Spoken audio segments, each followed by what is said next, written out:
कुछ देर की खामोशी है, फिर शोर आएगा। आज कुत्तों का वक्त है, कल हमारा दौर आएगा। खालिद बिन वलीद को याद करो, एक लश्कर लेकर के वो एक इलाके में गए थे। तवज्जो है नौजवानों, खालिद बिन वलीद उस अजीम मुजाहिद की बात कर रहा हूं रज़ी अल्लाह तआला अन्हु। एक लश्कर लेकर, नौजवानों का लश्कर था, एक ईसाई किले का मुहासरा कर लिया। और किले का मुहासरा करने के बाद अंदर सख्त लोग थे, मुकाबला कर रहे थे, लेकिन किला फतह नहीं। अब अंदर वालों ने ये मशवरा कर लिया, जो बड़ा राहिब था, पादरी था, कहा ये खालिद बिन वलीद है, इससे लड़ना आसान नहीं है। ये जहां जाता है फतह के झंडे गाड़ कर आता है। उसने जो गुरु घंटाल था सबको जमा किया और कहा मैं एक तरीका ढूंढा हूं, इसके जरिए से इनके ऊपर हम कामयाबी हासिल कर लेंगे। सबने कहा हम इत्तेफाक करते हैं। कहा क्या तरीका है? गुरु ने कहा, पादरी ने कहा, खालिद बिन वलीद जब किले का मुहासरा कर चुके हैं, ईसाई पादरी ने अपने सारे साथियों से कहा हम इनको 3 दिन का टाइम देते हैं कि हम इनको सुलह करने की बात करेंगे, लेकिन मेरी एक शर्त होगी। या अपने नौजवान साथियों को लेकर बाजार से गुजरते हुए आ जाए, अगर सही सलामत इनके सारे फौजी आ गए हम किले की चाबियां दे देंगे। सारे ईसाइयों ने पूछा क्या करना, क्या चाहते हो? उस पादरी ने कहा मुल्क की मशहूर खूबसूरत लड़कियों को और जरो जवाहरात को मैं रास्ते पर बिछा दूंगा, नंगी लड़कियों को खड़ा कर रखूंगा। जब खालिद बिन वलीद की फौज यहाँ से गुजरेगी, नौजवान है, नफ्स भड़कता है, और इस तरह से एक नौजवान को खरीदने के लिए 2 ही चीजें होती हैं, एक औरत है, दूसरी दौलत है, और नौजवान इसमें फिसल जाता है। मैं जानता हूं कि जब ये दोनों चीजें सजा कर रख दी जाएं, खालिद बिन वलीद के ये लश्करी टूट पड़ेंगे औरतों पर और दौलत पर, हम आसानी से इन पर काबिज हो जाएंगे। सबने वाह वाह किया, तालियां बजाई, और पादरी आकर खालिद बिन वलीद से कहता है हम आपसे लड़ना नहीं चाहते, हम आपसे मुकाबला नहीं करना चाहते। आप 3 दिन के बाद अपने लश्करियों को लेकर इस बाजार से गुजरते हुए आ जाइए, सही सलामत अगर आप पहुंच गए तो किले की चाबियां आपके हवाले कर दूंगा। तवज्जो, खालिद बिन वलीद ने कहा मंजूर है, ये शर्त मैं इत्तेफाक करता हूँ। वापस आए, अपने साथियों से कहा जंग नहीं करनी है, लेकिन एक ही शर्त उन्होंने रखा है, 3 दिन के बाद इस बाजार से गुजर कर हमें जाना है, लेकिन कोई ना कोई हरबा तो होगा, कोई ना कोई साजिश तो होगी, हर चीज के लिए तैयार रहना। खालिद बिन वलीद अपने उन नौजवान लश्करियों से कह रहे थे ऐ नौजवानों, तवज्जो से सुनना इस बात को, आज भी दुनिया ये सारे हरबों पर अमल कर रही है हमारे साथ, हमारे नौजवानों के साथ। खालिद बिन वलीद के 3 दिन गुजर गए, ईसाइयों ने अपनी तैयारियां खूब कर ली। बाजार में उरिया लिबास में, आधे लिबास में नंगी लड़कियों को खड़ा किया, सरो जवाहरात दौलत के अंबार बिछा दिए। जब खालिद बिन वलीद के सिपाही मैदान में गुजरते हुए उस बाजार में आते हैं, पहला कदम रखा था, नजरें पड़ गई, खालिद बिन वलीद रुक गए, पलट गए, अपने लश्करियों से कहा वही आज मैं तुमसे कह रहा हूँ। उन्होंने कहा था ऐ नौजवानों, ऐ रसूलुल्लाह के शहदाइयों, तुम्हारी इम्तिहान का दिन है, आज तुम्हारे इम्तिहान का दिन है। अगर तुम्हारा कदम फिसल गया, सुबह क़यामत तक तुम पर लानतों की फटकार होगी, और अगर जमा रहा, सुबह क़यामत तक अल्लाह की रहमत के फूल बरसाए जाएंगे। नौजवानों ने पूछा करना क्या है हमें, आज कौन से इम्तिहान में कामयाब होने का तरीका क्या है? इस इम्तिहान में खालिद बिन वलीद ने कहा कुछ ना करना, बस अपने रसूल की सुन्नत पर अमल करना। कहा हम तो करते हैं, यहाँ क्या करना है? खालिद बिन वलीद कहते हैं मैंने मेरे मुस्तफा करीम को देखा है, जब रसूलुल्लाह मदीने के बाजार से गुजरते थे अपनी नजरें नीची करके जाते थे। आज तुम बाजार से जा रहे हो, बस इस सुन्नत पर अमल कर लो, अपनी हया की नजरें झुका कर चलना, फिर उसके बाद अल्लाह मालिक है। खालिद बिन वलीद के जोश और वलवले से भरी हुई ये तकरीर ऐसी असर कर गई, वो नौजवान 1-2 नहीं थे, सैकड़ों की तादाद में थे, सर झुकाए बाजार से ऐसे चल रहे हैं। तारीख निगार कहते हैं वो इस तरह से चल रहे थे कि उनके सरों पर अंडा भी रख दिया जाता तो नहीं गिरता, न इधर हिला हिलाए ना उधर हिलाए, ना इधर देखे ना उधर देखे, और बराबर अपनी नजरें जमीन पर झुकाए हुए तेजी से चलते हुए उस किले के फाटक तक पहुंच गए। वहां वो पादरी इंतजार में थे, भटक गए होंगे, औरतों से भिड़ गए होंगे, दौलत जमा कर रहे होंगे, मगर ये दीवाने ठुकराते हुए हर दौलत और उरियानियत को उस किले के फाटक तक पहुंच गए। पादरी सामने आया, किले की चाबियां वादे के मुताबिक खालिद बिन वलीद की गोद में डाल दिया और कहा, एक बात बताओ ऐ खालिद, एक बात तो बताओ, ये जो तुमने जमात, ये जो तुमने लश्कर जमा किया है सिपाहियों का, ये इंसान है या फरिश्ते हैं? इनके दिल है या नहीं? इनकी ख्वाहिशात है या नहीं? इनके जिस्मों में नफ्स है या नहीं? हमने मुल्क की सबसे खूबसूरत तरीन औरतों को खड़ा कर दिया था, दौलत को बिछा दिया था, इनमें से एक भी उसकी तरफ तवज्जो नहीं किया। खालिद बिन वलीद मुस्कुराकर जो जवाब देते हैं वो हमारा ईमान होना चाहिए। क्या जवाब देते हैं? फरमाते, नादान, ऐसी उन आंखों को तू खरीदने की कोशिश कर रहा था जिन आंखों में पहले से जमाले मुस्तफा बसा हुआ। मेरे अजीजों, ये जवाब था। उन आंखों को दुनिया का हुस्न क्या धोखा दे सकता है जिन आंखों में पहले से जमाले मुस्तफा बसा हुआ। और तारीख ने बार बार ये गुमराह करने की कोशिशें की, एक बार नहीं, दो बार नहीं। कलयुबी में एक हिकायत है, हजरत शहाबुद्दीन कलयुबी ने लिखा है, 3 भाई एक ईसाई बादशाह की कैद में आ गए थे। तीनों सगे भाई थे और जवान भी थे। जवान ज्यादा है इसलिए खिताब कर रहा हूं, इसका मतलब ये नहीं है कि बूढ़ों के लिए कोई नसीहत नहीं। इंसान है, नफ्स है, तो सबके लिए, सबके लिए। 3 जवान कैद में आ गए। बादशाह ने उनको ऑफर दिया कि मेरे दीन में आ जाओ, मैं सिपाही बना लूंगा, वजीर बना लूंगा, मगर वो रसूलुल्लाह के गुलाम थे, मेरे आका के शहदाई थे। कहा, इतनी आसानी में तो हम दीन नहीं बेच सकते। तवज्जो है नौजवानों, ये सब तुम्हारे साथ हो रहा है। दौलत तुम्हें दिखाकर, हुस्न तुम्हें दिखाकर अगर दुनिया खरीद सकती है तो लानत है ऐसे तुम्हारी जिंदगी पर। चुप है। फिर वो कैसा ईमान वाला है, कैसा मुसलमान है जिसने अपने नबी की मोहब्बत को हल्की चीज में बेच दिया? उसका कोई ताल्लुक नहीं है। अला ला ईमान अलिमल्ला मोहब्बत अला, आला हजरत ने लिखा है, उसका ईमान ही नहीं जिसके दिल में मेरे आका की मोहब्बत नहीं। क्या बात है। अगर मोहब्बत है तो सौदा नहीं करोगे। 3 भाई एक बादशाह की कैद में आ गए और उनको ऑफर दिया गया, दीन बदल लो, हमारे दीन में आ जाओ, छोड़ देंगे। सख्त थे, जमे हुए थे, डटे हुए थे। कहा नहीं, कहा जल्लाद को बुलाओ, कोड़े मारो। कहा तैयार हैं। इतना नहीं, बादशाह इतने गुस्से में था, जल्लाद को बुलाया और कहा, एक कढ़ाई लाओ, तेल डालो और खौलाओ। तेल डाल करके खौलाया गया। जब तेल खोलने लगा, इन तीनों में से बड़े भाई को उठाकर तेल में डाल दिया। चलते हुए तेल के अंदर जब उस नौजवान को डाला गया तो फौरन दम जदन में रूह निकल गई, शहीद हो गई। 2 भाई देख रहे हैं, अपने बड़े भाई की मौत देख रहे हैं। ये हालात आ गए, ये बातें याद रखना। थोड़ी देर के बाद बादशाह ने दूसरे से कहा, अब बताओ तुम्हारा क्या इरादा है? दूसरे ने कहा, अब तो और भी तुमने सख्त कर दिया इम्तिहान, हम तो अपने नबी को धोखा नहीं दे सकते और न ही मेरे शहीद भाई को। बादशाह ने दूसरे को उठाया और तेल में डाल दिया, खोलते हुए तेल में डाल दिया। 2 शहीद हुए। तीसरा जो था वो 22 साल 25 साल के बीच का था। ये भरी जवानी है, अंगारा होता है। हर नौजवान को ये लगता है कि ये दिन हमारे ऐश के हैं। दुनिया में जहां चमकती हुई चीज को देखता है, दिल दे बैठता है, माँ बाप से भाग जाता है, घर बार को छोड़ देता है, उसको हर अच्छी चीज बुरी लगने लग जाती है। ये उम्र बड़ी खतरनाक मंजिल पे आ जाती है नौजवानों, जो इस उम्र में बच गया इंशाअल्लाह वो आगे भी बच जाएगा, आगे भी बच जाएगा। 22 साल का कड़ियल जवान है जिसके सामने उसके 2 भाइयों को खोलते हुए तेल में डाला गया। उसकी कैफियत क्या होना चाहिए? अब पूछा गया तुम्हारा क्या इरादा है?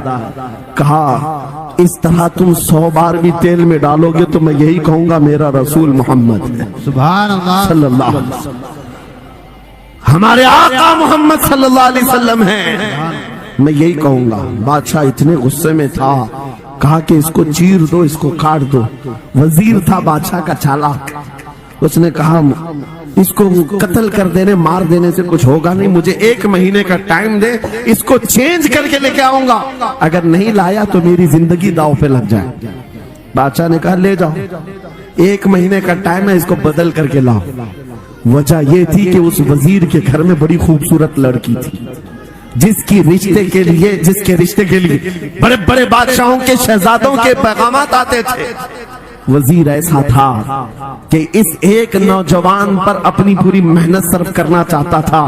घर लाया, कमरे में रखा, अच्छी ग़िज़ाएं दी, कहा मैं तुझे मारना नहीं चाहता, कुछ नहीं, तू अपनी जिंदगी में मस्त रह। उस नौजवान ने कहा ठीक है।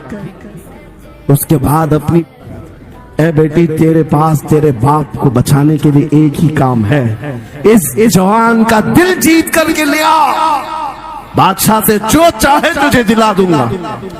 उस लड़की ने कहा ये तो चुटकी का काम है मेरा। जिसके पास हुस्न होता है उसे ऐसा लगता है हर किसी को अपने दामे फरेब में फंसाएगी। इतना आसान नहीं है, हर कोई लट्टू नहीं होता। रात को जब ये लड़की आती, नौजवान मुसल्ला बिछाता, सजदे में चला जाता, और वो खड़ी रहती बैठी रहती, खड़ी होती बैठी होती, रात गुजर जाती, वो ओंग ओंग कर चले जाती। कितने दिन हो गए, रोजाना वो बात तक नहीं करता, सर तक नहीं उठाता, उसका सजदा लंबा ही होता चला जाए। जब वो चली जाए सजदे से उठ जाए। महीना गुजरने को आया, तंग आ गई, कहा उस जवान को, ए नौजवान, ए पत्थर दिल के लड़के, जरा उठकर एक बार मुझे देख तो ले। मेरे हुस्न को देखने के लिए बादशाहों के शहजादे बेचैन रहते हैं, बड़ी बड़ी जगहों से मेरे निकाह के पैगामात आते हैं, मगर मेरे बाप की इज्जत की सलामती के लिए मैं तेरे साथ लगी हूँ। क्या बात है, तुझे गुरूर कितना है, मुझे देखता क्यों नहीं? नौजवान ने सर उठाए बगैर कहा, बस तू अपने मकसद में कामयाब नहीं हो सकती, वापस चली जा, इसलिए कि इन आंखों में एक ही हुस्न बस रहा है, वो आमिना के लाल का हुस्न है। क्या बात है, नारे तकबीर, बस वो एक हुस्न बसा हुआ है और उस हुस्न को धोखा नहीं दिया जा सकता। सुभान अल्लाह। वो खातून के दिल में, उस लड़की के दिल में ऐसी हैबत तारी होगी, ऐसी हैबत तारी हो गई, कपकपाने लग गई और खड़े होकर कहने लगी, मैं दिल से गवाही देती हूँ कि तू भी सच्चा है, तेरा दीन भी सच्चा। सुभान अल्लाह, सुभान अल्लाह। उठ जा, मुझे आजाद कर इस तमाम वाहियात जिंदगी से, मैं तेरे साथ आने को तैयार हूँ, तेरे दीन में भी और तेरे निकाह में भी। नौजवान खड़ा हुआ, कहा कि ये ईमान लाई हुई। उस खातून ने कहा मैं तेरी बेड़ियां खोलती हूँ, मैं यहाँ से जाने का रास्ता फराहम करती हूँ। दुनिया जिसको फंसाने के चक्कर में थी, अक्सर ये देखा गया है वो खुद अपनी गर्दन मुस्तफा के कदमों में देने को तैयार। क्या बात है, शर्त इतनी है कि मोहम्मद से वफा तूने तो हम तेरे हैं, ये जहाँ चीज है क्या लौह कलम तेरे हैं, सब तुम्हारा हो सकता है, सब तुम्हारा होगा। मेरे अजीजों, अब सुनो आगे की बात। कलियू भी फरमाते हैं, इन जवानों की हिकायत क्यों सुना रहा हूं, ये आने वाले हालात हैं। कहते हैं रात की तन्हाई में उस खातून ने उस नौजवान की बेड़ियां खोल दी, हुजरे का दरवाजा खोल दिया और उसको लेकर के निकल गई। कहा रास्ता मैं बताती हूँ, सल्तनत की सरहदें मैं उबूर कराती हूँ, फिर तेरी मर्जी, अगर मुझे साथ रखना है तो ले चल अपने दयार में, या फिर छोड़ना है तो छोड़ दे। उस नौजवान ने कहा कि ठीक है साथ चलो। रात के वक्त ये दोनों तन्हा साथ चल रहे थे। ये भागे हुए लोग नहीं है, ये ईमान पर इस्तिकामत वाले लोग, सुभान, ये हुस्न पर फिदा होने वाले लोग नहीं। रात के वक्त जब चल रहे थे, आधी रात गुजरी हुई थी, अचानक घोड़ों के दौड़ने की आवाज आई। बहुत अहम बात कर रहा हूँ, घोड़ों के टाप की आवाजें आने लग गई। अब ये दोनों डर करके एक दरख्त के पीछे छुप गए। انہیں لگا بادشاہ کو خبر ہو گئی، بادشاہ نے ہمیں پکڑوانے کے لیے پوری فوج بھیج دی ہے۔ وزیر کو بھی پتا چل گیا ہوگا، یہ ڈرے سہمے ہوئے درخت کے پیچھے چھپے ہوئے تھے کہ اب کیا ہوگا اس کے بعد۔ گھوڑوں کے دوڑنے کی آواز کم ہوتی گئی اور ان کے درخت کے آگے آ کر سارے گھوڑوں کی آواز رک گئی، سب رک گئے اور یہ درخت کے باہر سر نہیں نکال رہے تھے۔ باہر آئی ہوئی جماعت نے ان کا نام لے کر پکارا، فلاں بن فلاں باہر آ جاؤ۔ یہ نوجوان کہتا ہے جب میں باہر آ کر دیکھا یہ بادشاہ کی فوج نہیں تھی، اس کے دونوں شہید بھائی پوری جماعت کے ساتھ گھوڑوں پر سوار ہیں، سبحان اللہ، جن کو بادشاہ نے کھولتے ہوئے تیل میں ڈالا تھا وہ گھوڑوں پر سوار آ رہے ہیں۔ نوجوان دیکھ کر کے ہکا بکا رہ گیا، پوچھا بھائی جان آپ کیسے آئے؟ ان دونوں بھائیوں نے کہا اے ہمارے ننھے بھائی کیا تجھے پتا نہیں اللہ نے فرمایا وَلَا تَقُولُوا لِمَنْ يُقْتَلُ فِي سَبِيلِ اللَّهِ أَمْوَاتٌ بَلْ أَحْيَاءٌ وَلَكِنْ لَا تَشْعُرُونَ، جو اللہ کی راہ میں مارے جائیں انہیں مردہ مت کہو، وہ زندہ ہیں، تمہیں اس کا شعور نہیں، یہ صرف تو ہمیں دیکھ رہا ہے، پہچان رہا ہے، تجھے پتا ہے یہ جو جماعت ہمارے ساتھ آئی ہے عام لوگوں کی نہیں، یہ بدر خندق کے صحابہ کی جماعت ہے۔ بات صرف اتنی ہے اگر تم اللہ کے سچے بندے بن جاؤ، حضور کے وفادار بن جاؤ، پوری دنیا تمہارے لیے گھما دی جائے، حالات تمہارے لیے بدل دیے جائیں گے۔ تھوڑے دنوں کی بات ہے، اسی لیے اقبال نے کہا تھا سچی بات ہے، اے نوجوانوں میرا پیغام یہ ہے اگر سننا ہے تو صرف اتنا ہے، کفر دم توڑ دے گا ٹوٹی ہوئی شمشیر کے ساتھ، کفر دم توڑ دے گا ٹوٹی ہوئی شمشیر کے ساتھ، گھر تم نکل آ جاؤ ایک بار نعرہ تکبیر کے ساتھ، نعرہ تکبیر، نعرہ رسالت، نعرہ غوثیت، لبیک یا رسول اللہ، لبیک یا رسول اللہ، نعرہ تکبیر۔ اب بات یہ سن کر کے چلو، دو مثالیں میں نے تمہارے سامنے رکھی، ایک سیدنا خالد بن ولید کی، ایک یہ تین نوجوان بھائیوں کی، دونوں جگہ پر بھی میں نے آپ کے سامنے رکھا دنیا نے کس ذریعے سے ہمیں خریدنے کی کوشش کی۔ خالد بن ولید کے جوانوں کو بھی دنیا عورت اور دولت سے خریدنا چاہتی تھی، ان تین جوان بھائیوں کو بھی دنیا دولت اور عورت سے خریدنا چاہتی تھی۔ آج بھی وہی سچویشن ہے، آج اگرچہ سامنے تمہارے ساتھ نہیں لایا جاتا لیکن ہر ایک کی مٹھی میں انٹرنیٹ پہنچا کر کے، گندی تصویریں تمہارے سامنے پہنچا کر کے تمہارے ایمان کو خریدنے کی دنیا کوشش میں لگی ہوئی ہے۔ آپ کو پتا ہے پوری دنیا کی سب سے بڑی انڈسٹری پورنوگرافی کی ہے، یہ بالی ووڈ اور ہالی ووڈ کچھ نہیں لگتے اس کے سامنے۔